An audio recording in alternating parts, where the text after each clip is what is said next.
Gravando. Peguem lá, então, vocês podem pegar o livro na página 19. Primeiro, eu vou usar alguns slides aqui, se der tudo certo no compartilhamento de tela, e depois a gente segue com o livro, tá? Deixa eu ver alguma... Estou muda? Espera aí.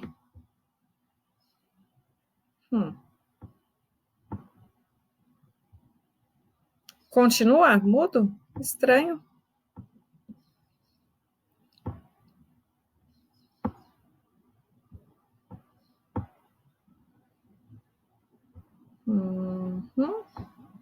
Skype ativado. Continua sem som, gente? Me avisem. Bom dia.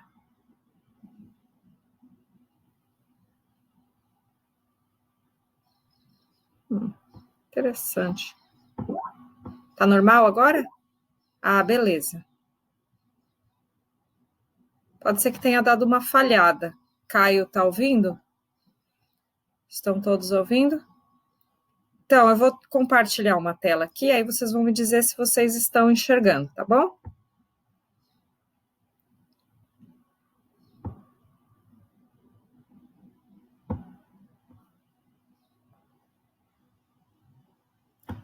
Vocês estão vendo essa tela de figuras de linguagem? Deixa eu ver o que vocês colocam. Sim, beleza. Então, o nosso novo assunto é figuras de linguagem.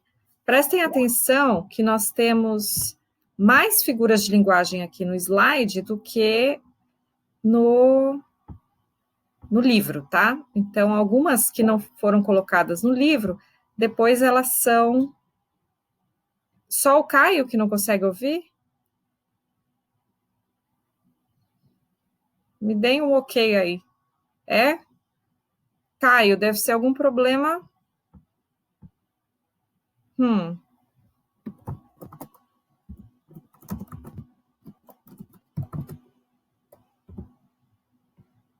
Então, tente aí, eu vou continuar aqui, vocês vão tentando ajudar o Caio aí, tá bom? Então, figuras de linguagem, tá? Então, nós temos figuras que são a partir do uso das palavras. Então, a gente usa uma palavra, às vezes, com outro sentido. E aí, as figuras de linguagem de palavras são a metáfora, a catacrese, a sinestesia e a metonímia, tá? Bom dia, Augusto. A metáfora, vocês já conhecem, é aquela em que a gente faz uma comparação sem usar o como. Então, a gente usa como se fosse verdade, né? E é bem comum. Aqui tem uma música do Charlie Brown Jr., em que a música diz assim, minha gata. Então, ele não diz, ela é como minha gata, ele já chama de minha gata. Então, é uma metáfora, tá? Ou morada dos meus sonhos. Então, essa amada é morada dos meus sonhos. É uma metáfora, ela não é uma casa, né? Tá? Aqui também, quando ele diz, sou uma gota d'água, né? Ele não é literalmente uma gota d'água. Ele é como uma gota d'água, né? Sou um grão de areia. Então, nessa música também são metáforas.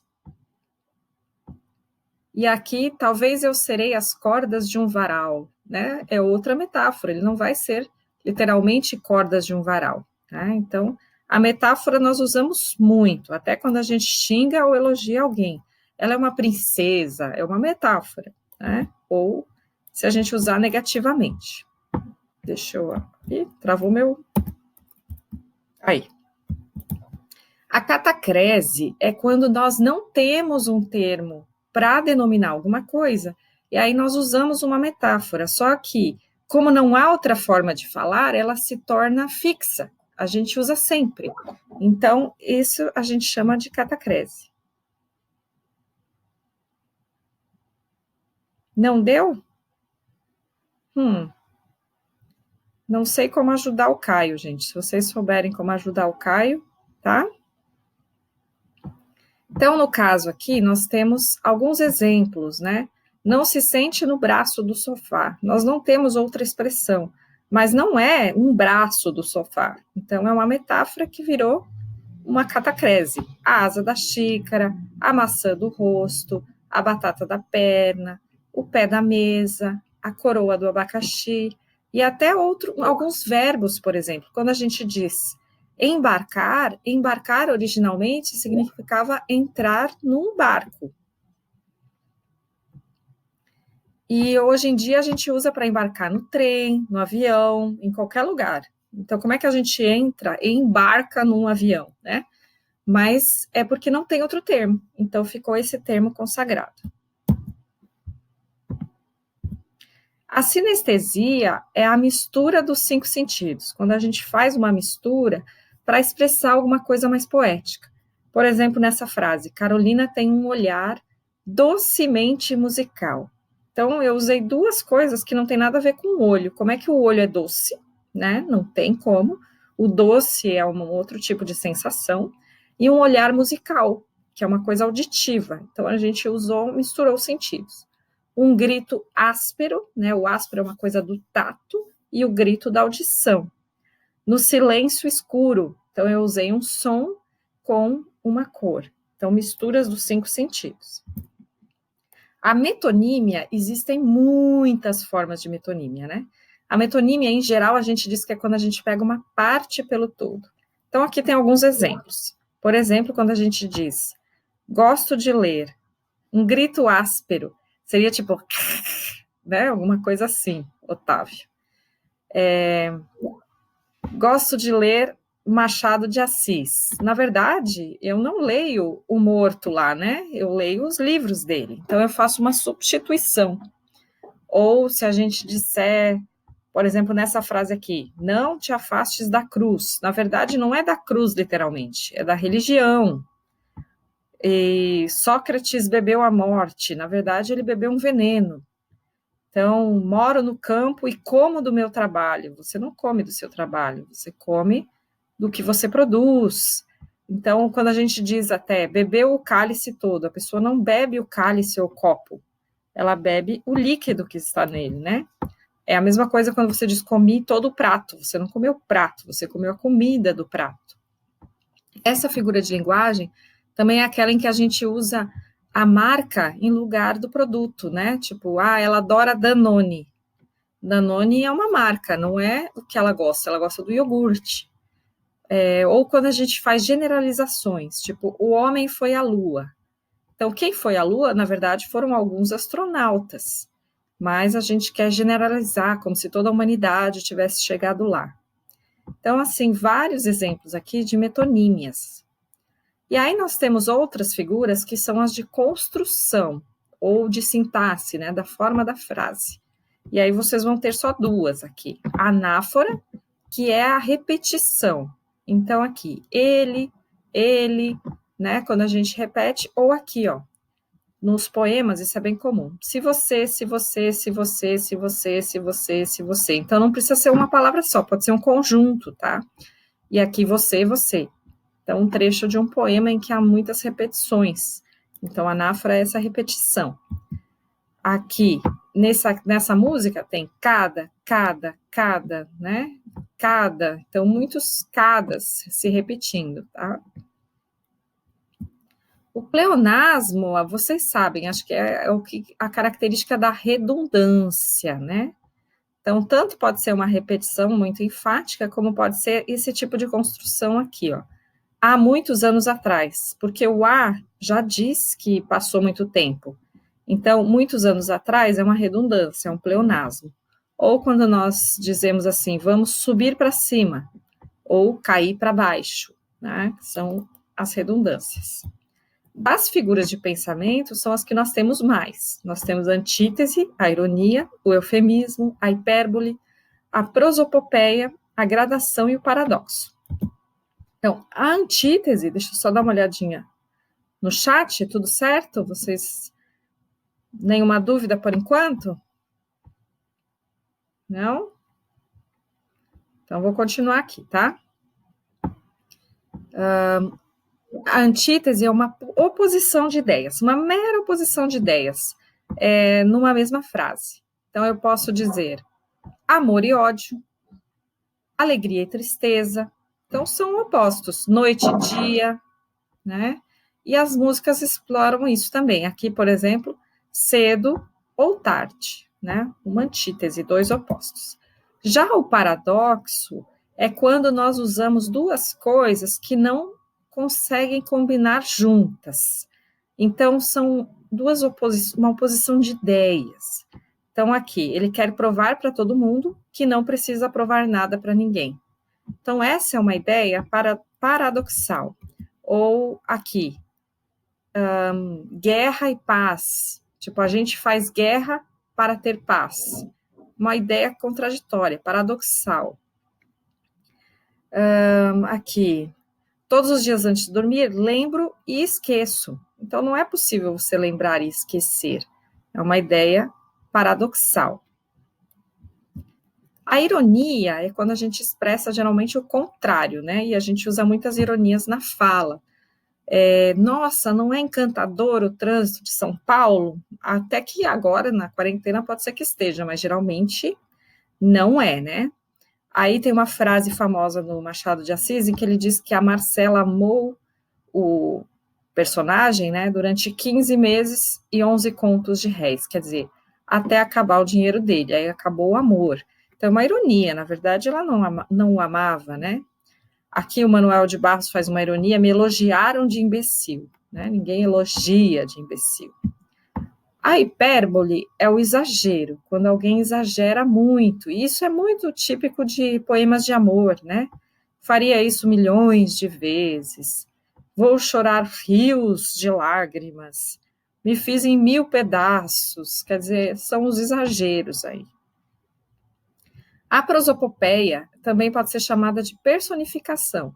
E é exatamente isso que ela significa, né? Você dar qualidades humanas a um ser inanimado. Por exemplo, as pedras andam vagarosamente.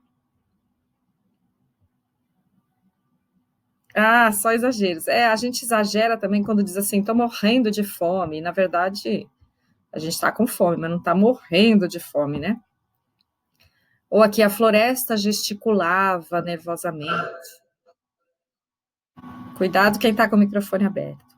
O vento fazia promessas suaves. Chora violão. Então, são características humanas atribuídas a seres inanimados. Ah, o Lucas Macedo diz que está morrendo de fome, né? Com certeza. Então, vamos lá, continuando. Eufemismo. O eufemismo é quando a gente ameniza alguma coisa, para deixar menos chocante. Então, em vez de dizer que a pessoa morreu, existem várias formas, né, de fazer o eufemismo, né? Entregou a alma ao Senhor, descansou, né?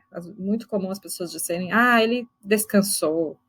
E também serve quando a gente não quer, assim, às vezes as notícias não querem falar a verdade diretamente, então eles dizem assim, ele ficou rico por meios ilícitos, em vez de dizer logo que ele roubou. Ou ele faltou com a verdade, em vez de dizer que mentiu. Então, são maneiras de amenizar a realidade, tá? Alguém está com o microfone aberto aí, cuidado. Gradação. A gradação é quando nós colocamos etapas, né? Vai subindo ou vai descendo, né? Então, havia o céu, havia a terra, muita gente, e Joana, né? Então, ele vai do mais amplo, que é o céu, para o mais específico, que é uma pessoa. Vive só para mim, para minha vida, para meu amor. Então, eu, vida, amor. O trigo nasceu, cresceu, espigou, amadureceu, colheu-se. Então, são etapas, né? Uma gradação. Sei que deve estar meio assustador, que são muitas coisas para memorizar, mas a gente vai praticando e vai gravando. A aliteração é a repetição de consoantes. Então, tem uma música da Tia Anastácia, Conto de Fraldas, em que eles usam cada linha tem uma letra diferente, né? Então, assim, nessa a gente percebe essa repetição de consoantes. E a assonância é a repetição de vogais. Então, muito a mesma vogal, mesma vogal, mesma vogal, tá? Depois nós vamos ver exemplos no livro. A onomatopeia, acho que isso a gente grava desde pequeno, né? Que são os sons, a reprodução dos sons. Então, a gente diz, os sinos faziam blém, blém, blém, miau, miau é o som do gato, tic-tac é o som do relógio, né? Então, assim vai. E, por fim, a paronomásia, que é o que vocês estão aprendendo em gramática também das palavras parônimas. Aqui, a figura de linguagem que explora palavras parônimas. Então, quando eu tenho palavras parônimas no texto, eu tenho uma paronomásia. Então, sempre que passo na frente do paço municipal, me emociono, né? Paço com C cedilha significa palácio, né? É uma forma antiga. E o passo aqui de passar. Então, são parecidas, né? E aí elas geram esse efeito. Deixa eu sair aqui do compartilhamento de tela.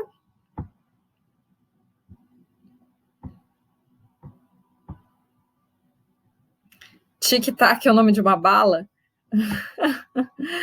mas é a ideia do relógio, né? Certo? Vamos olhar no livro, então? Vocês estão me vendo? Voltou certinho? Ok, vamos lá. Muitas figuras, né? Então, vocês podem ver que algumas não aparecem aqui no livro, mas depois elas vão ser cobradas nos exercícios. Por isso que eu acrescentei algumas a mais aí no slide, tá? Tudo certo? Ninguém dizendo nada? Então, página 19 do livro de literatura. Vocês estão aí no livro? Deem um ok aí.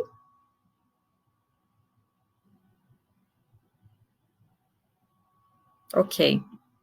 Oi, Beatriz. Oi, Aline. Então, mas aqui nós temos uns exemplos no próprio livro, né? A paronomásia, então, os sons parecidos. Aqui, trocando em miúdos, pode guardar a só